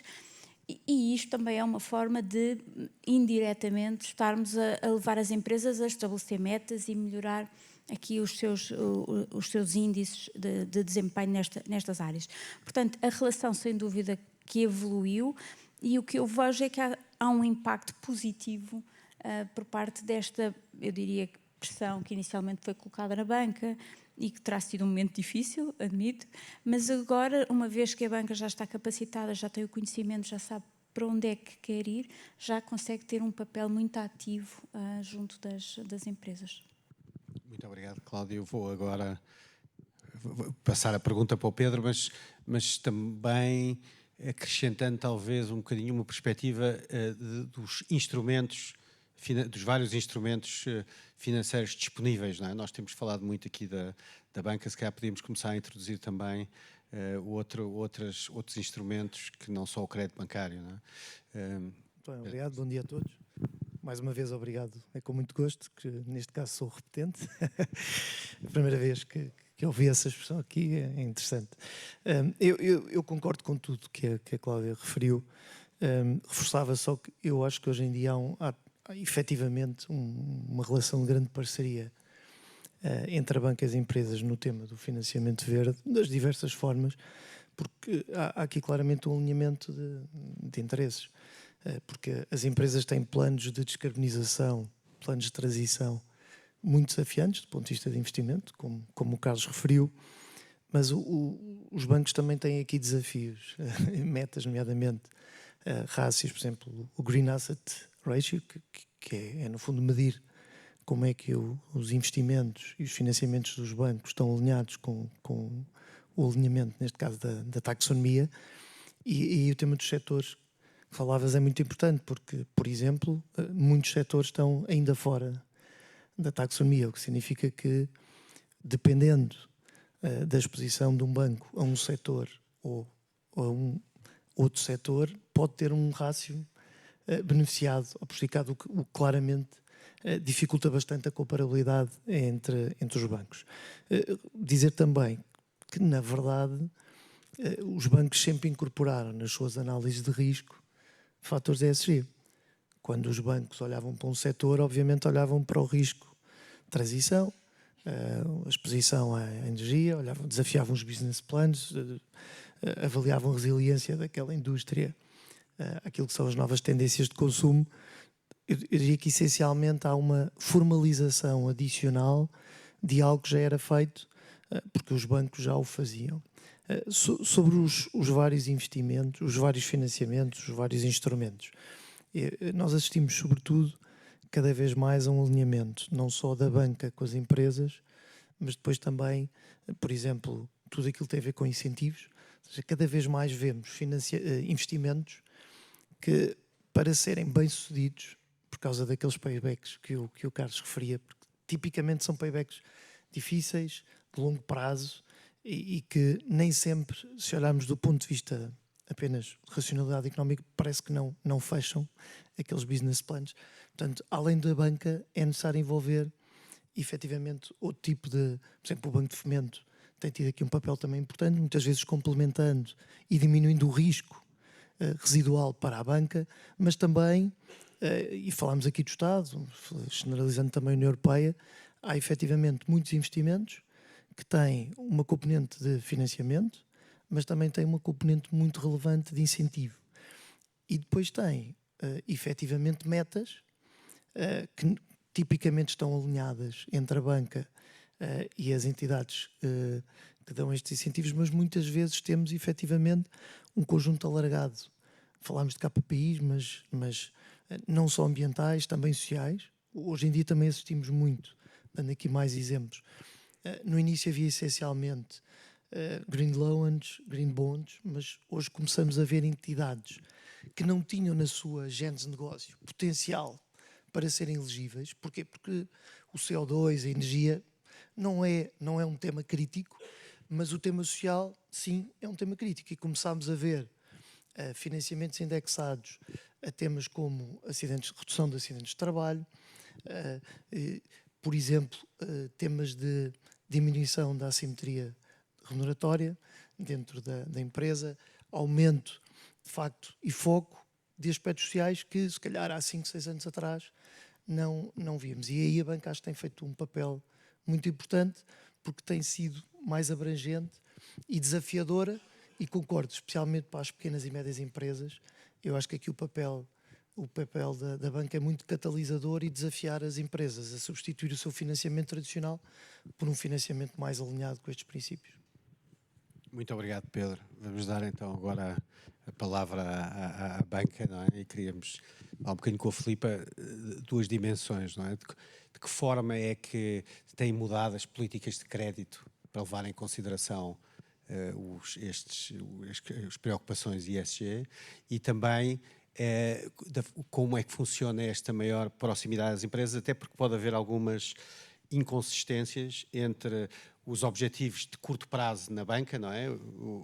E acabou de falar o Pedro do Green Asset Ratio, e o facto de estar a financiar empresas que se estão a descarbonizar a mais médio e longo prazo. Portanto, pode haver aqui algum mismatch de timing em termos de objetivos, e como é que a Caixa gera estas questões?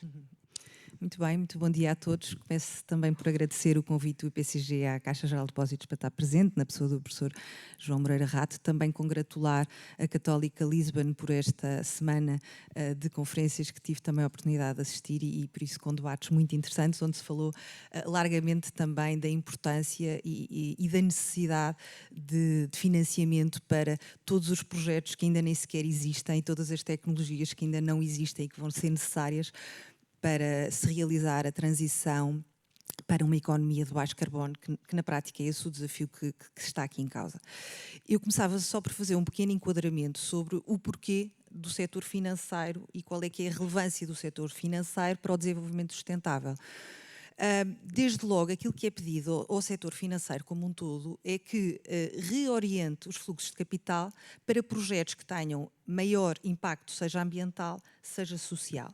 E nessa perspectiva, o setor financeiro assume um papel timoneiro nesta sensibilização de todo o setor empresarial para esta mudança de paradigma. Na prática é isso que se está a falar, e por isso em 2021 a Caixa Geral de Depósitos definiu na sua estratégia de negócio um dos pilares o financiamento sustentável e a responsabilidade social como um dos seus eixos estratégicos, e por isso definiu na sua missão apoiar as empresas e os particulares para esta transição para o baixo carbono.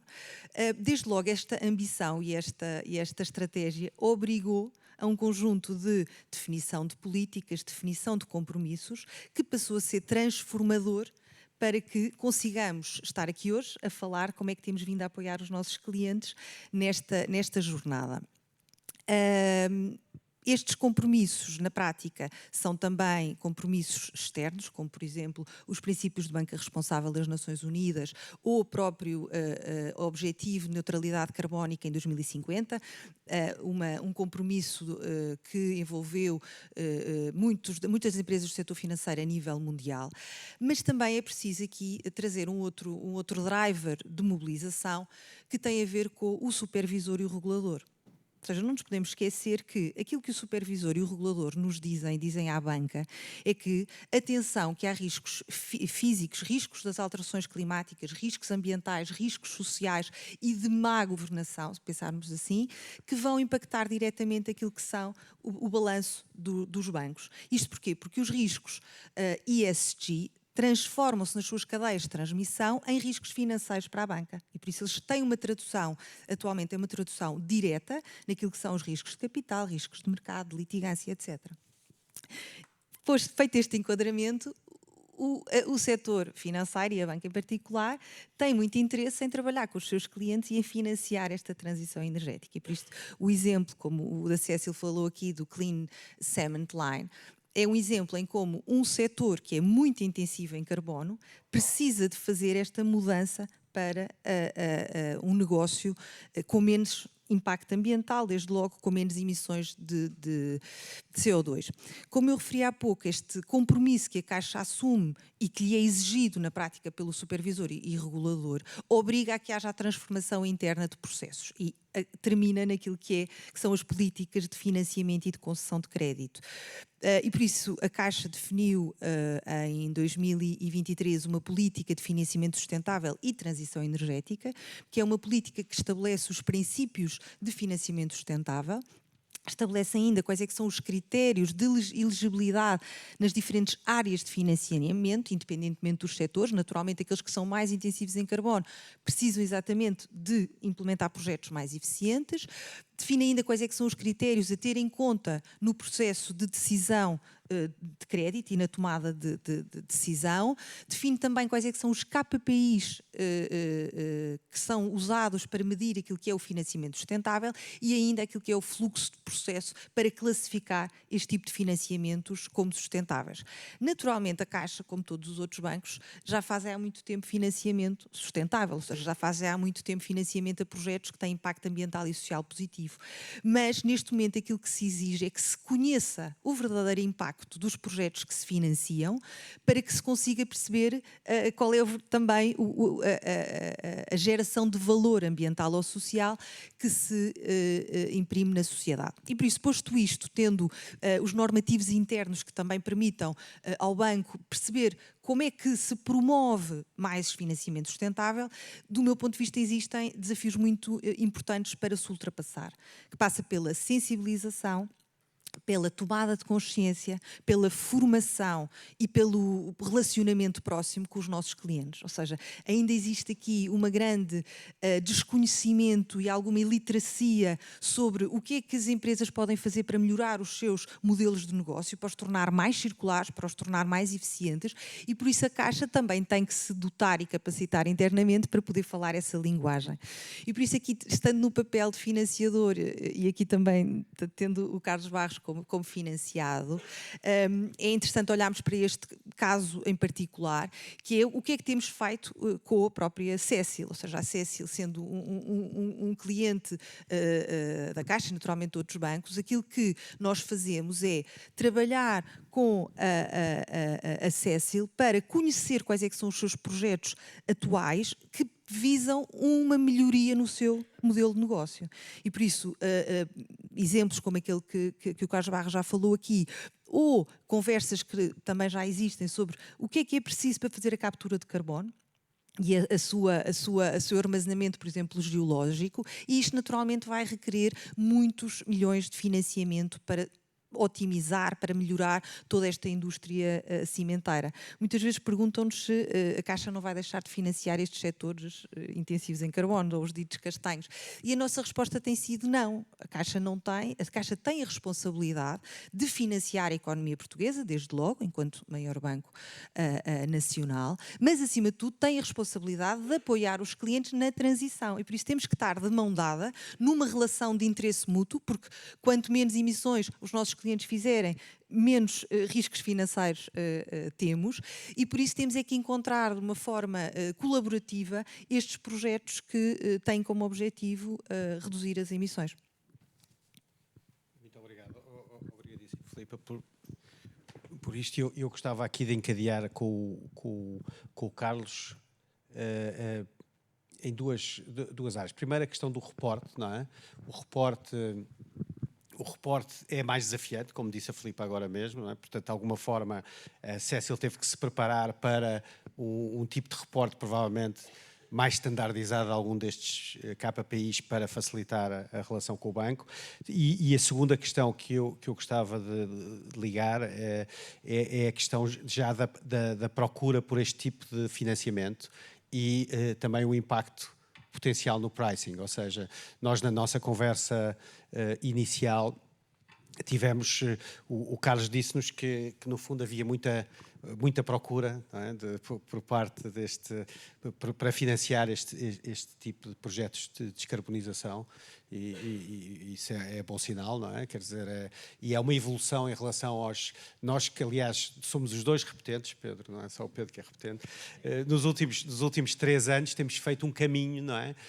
O nosso primeiro conferência, o tema era ainda bastante incipiente, e era mais uma questão de reporte do que uma questão de pricing, e aos poucos temos visto que o impacto no pricing começa-se a fazer sentir, e que há um aumento de facilidade do encontro dos financiadores para estes tipos de investimento. Portanto, mas eu agora vou dar o Carlos é que conhece a situação do terreno, portanto vou-lhe dar a palavra. Obrigado. O reporte só por si é sempre uma coisa muito complicada, como todos sabemos, mas eu acho que aqui eu gostava de dar uma noção que nós fomos desde o início, e já há muitos anos, proativos na gestão da sustentabilidade, e tentámos usar a sustentabilidade como uma vantagem competitiva e não como um bicho-papão que nos vem comer daqui a uns anos. E como todas as transformações que se fazem nas empresas, as transformações começam com as pessoas e começam com a formação das pessoas. Então muitas pessoas da Cecil foram formadas, e no caso da área financeira nós temos aqui a Teresa Tavares, não sei exatamente onde é que está, que foi a pessoa que foi formada na Cecil até por autoiniciativa na parte de sustentabilidade. E a Teresa e o Departamento Financeiro da Cecil conseguiram, de forma proativa, trabalhar todo este tema do financiamento sustentável. Portanto, nós não ficámos à espera que os bancos viessem falar connosco. Se calhar com alguns bancos até tivemos algumas conversas um bocadinho sui generis, do género nós estarmos a explicar o que é descarbonização e as pessoas dos bancos estarem quase a adormecer porque estavam a querer ver qual é que era o próximo acordo que iam fechar connosco. Isto ainda acontece em algumas geografias, cada vez menos geografias onde nós trabalhamos isso acontece, mas ainda acontece em algumas geografias, também já aconteceu aqui em Portugal, mas hoje em dia é completamente ao contrário. Hoje em dia um papel central da nossa conversa com os bancos tem a ver com a sustentabilidade. E o que é que nós fizemos? Nós começámos de forma proativa a tentar ligar alguns dos nossos financiamentos à sustentabilidade, chama-se o Sustainability Linked, e fizemos-lo quase que 1 a 1, e discutíamos quase banco a banco, olha, para este financiamento vamos fazer este KPI, e o banco dizia, não, se calhar pomos aquele KPI, os KPIs sempre à volta do ESG, não é? No I para nós, à volta do ambiental, muito KPIs de redução de carbono, no S, KPIs ambientais sociais, que para nós o tema da segurança é relevante, o tema da diversidade também é relevante, e a temas de governance, também há alguns KPIs à volta de governance, no nosso caso temos tido menos, porque nós estamos um bocadinho mais avançados nesse ponto. E todos os bancos, à medida que íamos falando sobre KPI, nós chegamos a um certo momento em que percebemos que aquilo ia se tornar completamente ingerível, porque cada vez mais tínhamos uma percentagem do nosso financiamento sustentável. Nós, para terem uma noção, já temos 70% do nosso financiamento, ou quase 70% do nosso financiamento sustentável, ou seja, ou são green bonds ou são sustainability linked loans que temos. E para fazer isso nós tivemos que evoluir para algo um bocadinho mais standardizado, como estava o João a dizer. Portanto, nós definimos um framework ESG, é um framework multi-ano, em que tem diversos anos e tem uma série de KPIs definidos e que estão montados para vários anos, alguns com medições anuais, outros com medições bianuais ou trianuais, dependendo do KPI, e é um framework que nós auditamos de forma regular e auditamos com um parceiro externo, neste caso foi a KPMG que nos ajudou a montar e a auditar este framework, e que permite nós, na nossa relação com as entidades financiadoras, muito mais facilmente nós termos a discussão do Sustainability Linked, porque nós já temos o framework já está auditado, e depois é só uma questão de conseguirmos ligar o financiamento àquele framework e àqueles KPIs para poder torná-lo num financiamento verde, digamos assim. Nós temos um segundo exemplo diferente de financiamento, que estava aqui a falar foi com a Caixa Geral de Depósitos, o financiamento do Clean Cement Line. Foi o primeiro Green Bond associado a um projeto específico de uma cimenteira europeia e permitiu-nos financiar aquele primeiro projeto que fizemos do Clean Cement Line. E agora queremos fazer um segundo, já para o próximo, aqui para a Caixa Geral de Depósitos, para os outros bancos que estiverem presentes, estamos aqui a trabalhar no segundo Green Bond. E o que é que nós sentimos? Nós sentimos uma procura muito maior por parte dos bancos para nos apoiar neste tipo de financiamentos que estão ligados à sustentabilidade. Essa procura é difícil às vezes de traduzi-la em pricing, porque é claro que na lei da oferta e da procura, quanto mais procura temos, melhor vai ser o nosso financiamento, isso é bastante evidente, mas não conseguimos dizer exatamente se são 10 BPs, quanto é que é. O que nós conseguimos dizer é que nos nossos financiamentos que são Sustainability Linked, na parte do spread, nós conseguimos KPIs que dão bónus positivos ou bónus maus, porque nós, se piorarmos os KPIs, em alguns casos também temos bónus maus, que estão na casa de uma redução entre 5% a 20% dos spreads. Isso conseguimos dizer. Sim, são boas notícias, não é? A primeira vez que conseguimos começar a discutir pricing mais especificamente aqui nesta conferência, o que é um bom sinal. Houve todo um caminho de evolução e esta evolução passa muito pela questão do reporte, não é? E dos desafios de reporte, os desafios do reporte nos novos tipos de financiamentos e destes instrumentos como os Green Bonds. Eu queria perguntar, e vou perguntar mais uma vez à PwC e à KPMG, qual é a experiência que eles têm tido em relação à evolução destes sistemas de reporte e também se têm visto em relação ao Ónibus. Nós quase que não demorámos 33 minutos a falar da Ómnibus, o que é bom sinal. Se a Ómnibus teve algum impacto visível em termos do apetite de financiamento ou se houve adiamento de alguns planos de financiamento. Muito bem, são várias perspectivas. Então, do ponto de vista daquilo que é o reporte e a produção de informação para servir de base depois, no fundo, este tipo de instrumentos, eu diria que no caso das grandes empresas já têm relatos de uma forma histórica e, portanto, não vão desenvolver novos modelos de reporte para se financiarem. Já no caso de pequenas empresas, muitas vezes, pequenas, médias empresas, muitas vezes é quando os bancos os desafiam relativamente à possibilidade de terem estes instrumentos indexados, as Sustainability Linked Loans, que então eles começam a pensar que indicadores é que eu posso ter e aí têm este processo de definir e tudo mais. Para os bancos, agora isto do ponto de vista das empresas, para os bancos, e por tudo o que a Filipa falou sobre a necessidade dos bancos conhecerem as empresas que estão a financiar, conhecerem os riscos, os bancos precisam de informação por parte das empresas.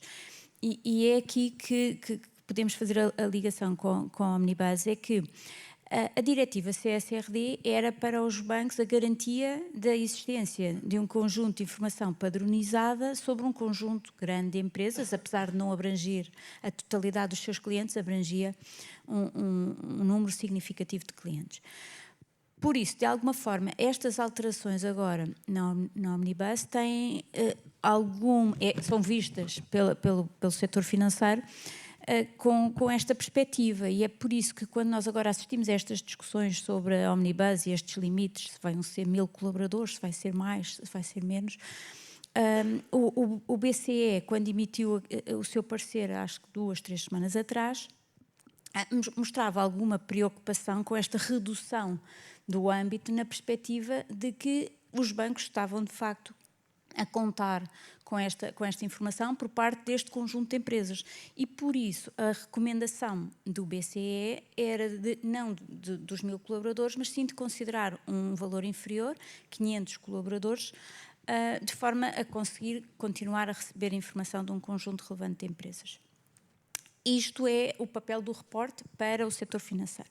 Mas, mais uma vez, o setor financeiro, e como a Filipa já referiu, tem sempre que analisar o risco. Portanto, independentemente de existir ou não existir por parte das empresas um relatório, o setor financeiro vai ter sempre que fazer esta análise de risco sobre as empresas, e eu diria que isto leva-nos a pensar, que é aquilo que também já temos vindo a falar e que foi mencionado no painel anterior, que temos que nos desligar destes 2 anos de diretiva CSRD e de compliance, porque no fundo nós já falávamos de sustentabilidade, as empresas já trabalhavam sustentabilidade antes disso, e portanto é voltar um pouco à essência da sustentabilidade, e provavelmente vamos ter agora um período mais focado em ação, pelo menos é o que eu desejo, um período mais focado em ação e não tão focado em compliance como foi este período.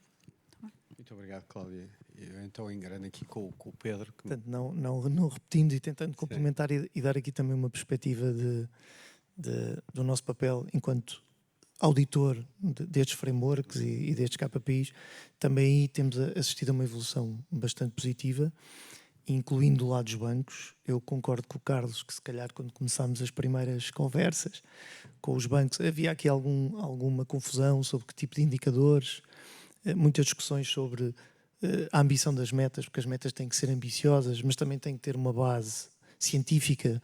Quantas vezes vimos clientes nossos que nos primeiros frameworks traziam metas em que nós, a brincar, perguntávamos se eles tinham descoberto alguma tecnologia que ninguém conhecia, porque era impossível, naquele horizonte temporal, cumprir as metas que estavam a estabelecer. Portanto, o que sentimos é que os bancos cada vez estão mais preparados. Há equipas que conhecem muito bem os desafios de cada setor, porque efetivamente não podemos ter a ambição de ter as mesmas metas para todos os setores, não faz sentido, e hoje em dia os bancos estão muito mais preparados.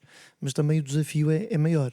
Eu vou dar um exemplo, não só os bancos, mas também temos cada vez mais fundos, como o Carlos dizia, à procura, quando estes instrumentos são abertos, mas esses fundos que classificaram muitos dos seus investimentos como investimentos da ESG, estão a ser desafiados. Vou dar um exemplo da BlackRock, em que recentemente a ESMA obrigou a BlackRock a tirar a palavra ESG de fundos que valiam 2,5 bis, mais ou menos.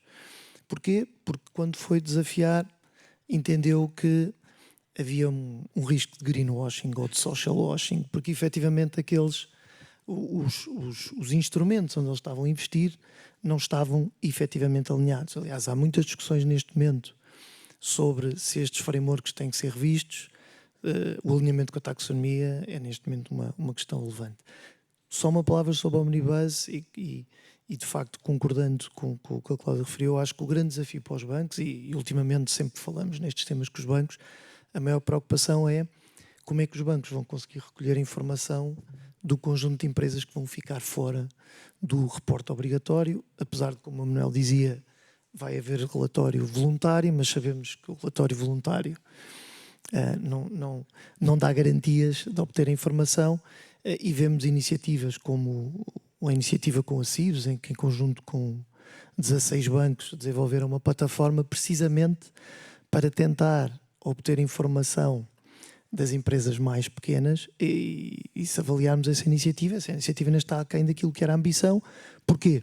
Porque muitas destas empresas não têm sequer um interlocutor do lado delas capaz sequer de perceber o que é que está a ser discutido. Às vezes é mesmo um tema de percepção, de semântica, o que é que está a ser discutido, o que é que me está a ser pedido, e nós temos muitos contactos de empresas mais pequenas a pedir ajuda para responder a esses questionários, porque nem sequer percebem.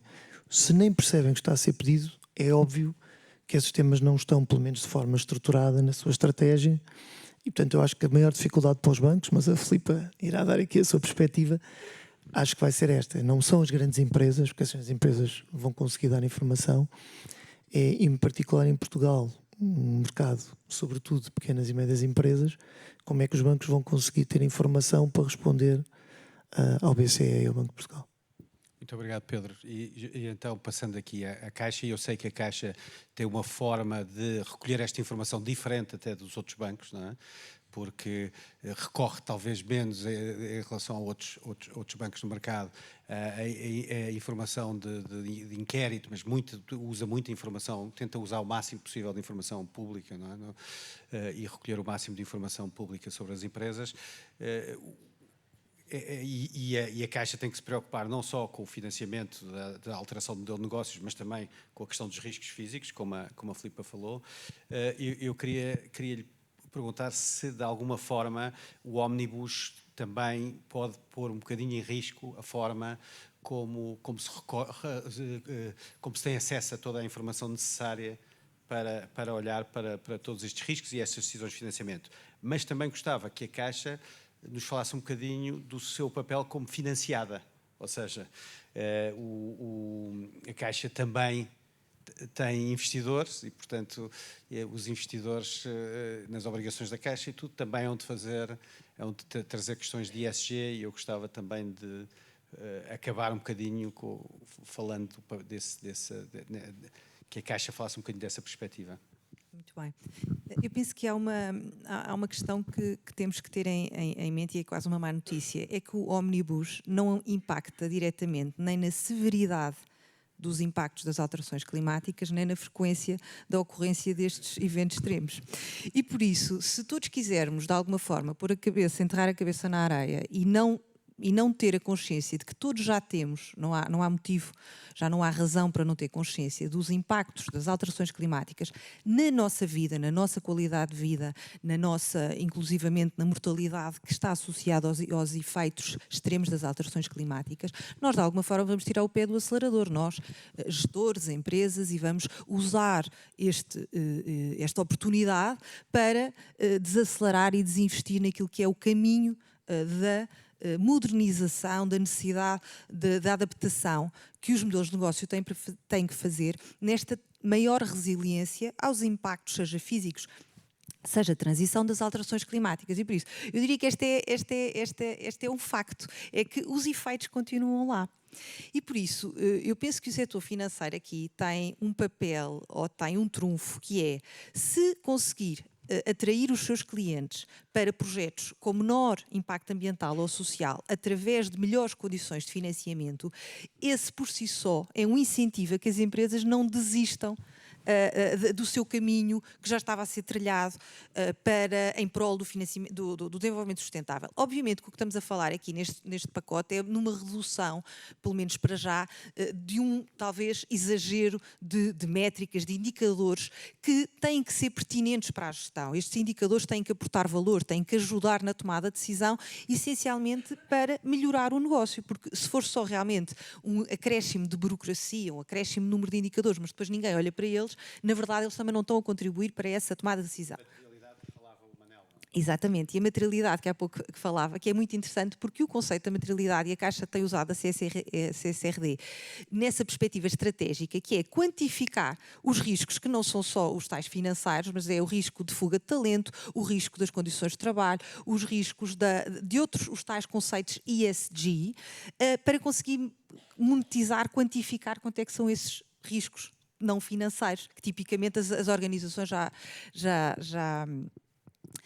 já avaliam. E por isso, dessa perspectiva, eu penso que será a forma como os bancos têm de continuar a pressionar os seus clientes, a trabalhar com eles e, se calhar, ser mais criterioso relativamente a determinados indicadores.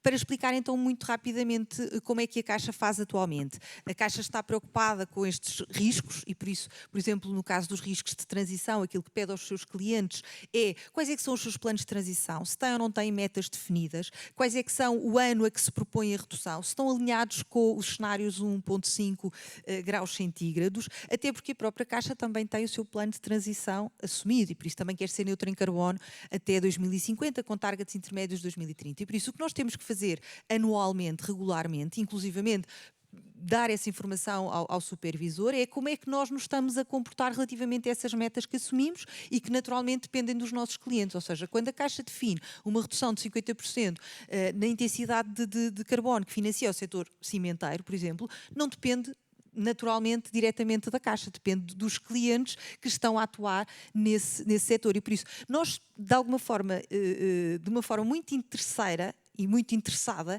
nós temos de trabalhar com os nossos clientes para que eles reduzam essa pegada. Relativamente ao risco físico, temos um simulador de risco físico que monitoriza atualmente 11 riscos, desde a seca, desde a inundação, desde o risco de incêndio, que vai ao nível seja da localização da sede da empresa ou dos diferentes sites de produção da empresa.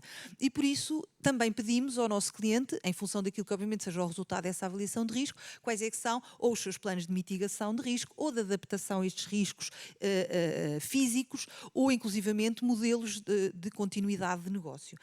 Em último caso, naturalmente, olhamos para aquilo que são os seguros e a cobertura dos seguros para estes riscos em concretos. Mas também sabemos que cada vez mais as seguradoras vão ter dificuldade em cobrir todos os riscos físicos e os danos decorrentes destas ocorrências. E por isso isto, respondendo, nós temos também um rating ESG, que foi definido em 2021, que tem como objetivo ser uma avaliação em paralelo àquilo que é o rating financeiro do nosso cliente, da organização, e por isso este rating ESG avalia 20 dimensões diferentes, desde o I ao S, passando pelo G, e que são utilizadas informações públicas das empresas que reportam nas suas IEs ou nos seus relatórios de sustentabilidade e que nos permite aferir aquilo que é a maturidade do desempenho ESG do cliente e inclusivamente definir abordagens comerciais para os clientes que estejam até em situações de menor maturidade, para que elas possam ser financiadas para projetos de maior eficiência de carbono ou do negócio como um todo. Muito obrigado, Filipa. Nós temos tempo para uma pergunta, pelo menos uma ou duas perguntas da audiência. Eu, sinceramente, o meu iPad aqui não está a funcionar. Não sei se há alguma pergunta. Se não podemos passar, eu penso que podemos passar o microfone.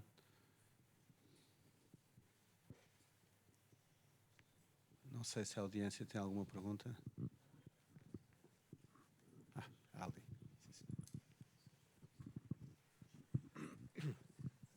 Bom dia a todos.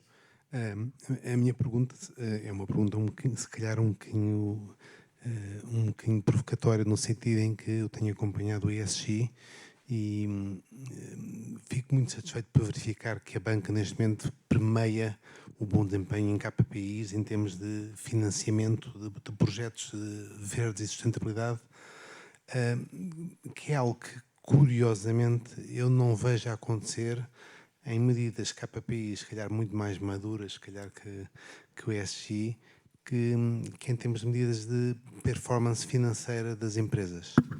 Ou seja, aqui a minha pergunta que eu faço é quando é que, e não está aqui ninguém se calhar para responder, não sei se aqui é representante da Caixa, se terá em conta se responder, é quando é que o incentivo também às boas prestações e à gestão do risco dos bancos é premiada de igual forma, não só em sustentabilidade, mas também em sustentabilidade económico-financeira.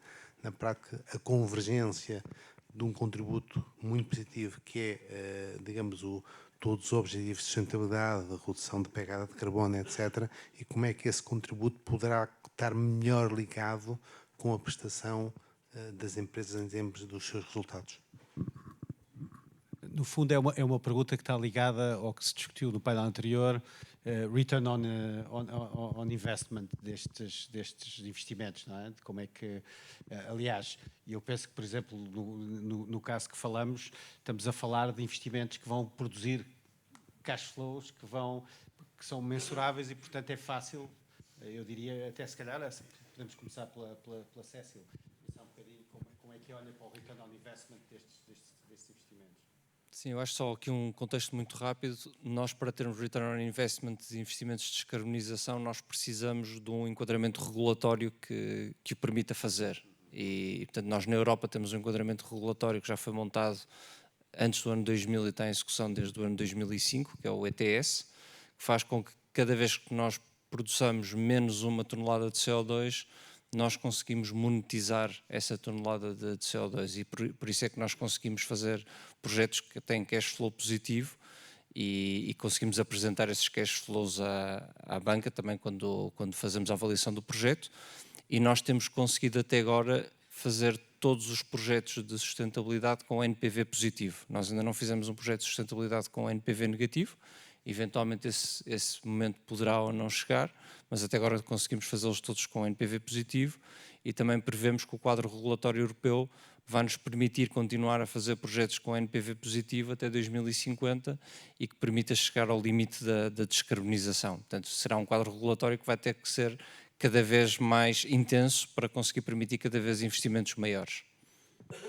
Filipe, não sei se quer acrescentar alguma coisa na sua experiência. Sim, acrescentava só uma outra perspectiva desta abordagem, que tem inclusivamente a ver com a introdução de covenants associados à performance do financiado, ou seja, do projeto que é financiado, caso não cumpra os tais KPIs a que se propõe. Por isso, neste momento, estão a ser implementados, neste momento só existe para o setor real estate, essencialmente associado àquilo que são a eficiência energética a que o edifício se propõe depois de estar construído. E por isso, atualmente já existem condições de crédito que têm estes covenants associados que de alguma forma pressionam o cliente para cumprir com aquilo que são os seus indicadores. Naturalmente aqui o foco tem a ver com os indicadores ESG, porque são esses que nós queremos de alguma forma integrar na agenda das empresas de uma forma mais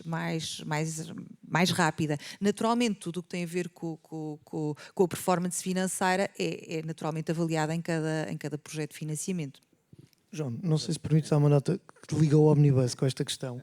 É importante referir que nem todos os investimentos vão ter NPV positivo e, portanto, nem todos os investimentos são elegíveis ou apetecíveis para a banca. A própria União Europeia, no Omnibus, reconhece isso e há coisas positivas também no Omnibus. É reconhecido que os modelos de incentivos, os fundos, vão ter que ser incrementados para, obviamente, complementar o papel da banca, que também tem que ter resultados positivos e não pode, obviamente, financiar um projeto sabendo que os cash flows do projeto não vão permitir pagar o financiamento. Portanto, a própria União Europeia reconhece isso e vai haver aqui uma complementariedade crescente entre o papel da banca, o papel do BEI e o papel dos fundos europeus. Só dar esta. Cláudia, não sei se para terminar...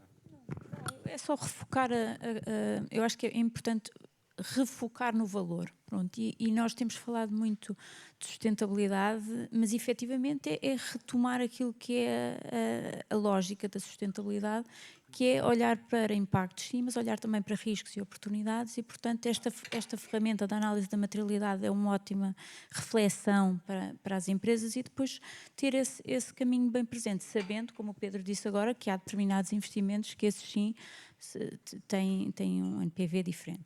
Mas, de resto, do ponto de vista das oportunidades, há toda uma lógica que deve ser aproveitada e que deve ser, sobretudo, encarada nesta perspectiva da sustentabilidade, é gerir bem uma empresa, é gerir num contexto e esse contexto exige olhar para os aspectos ambientais e sociais também. Muito obrigado, Cláudia. Acabamos com quase com uma frase que se adapta bem ao contexto da governance e do IPCG, quase que podemos pôr isso aí alguns na nossa website. E acho que o painel correu muito bem, agradeço a todos os participantes, apesar do moderador correu bastante bem. Obrigado.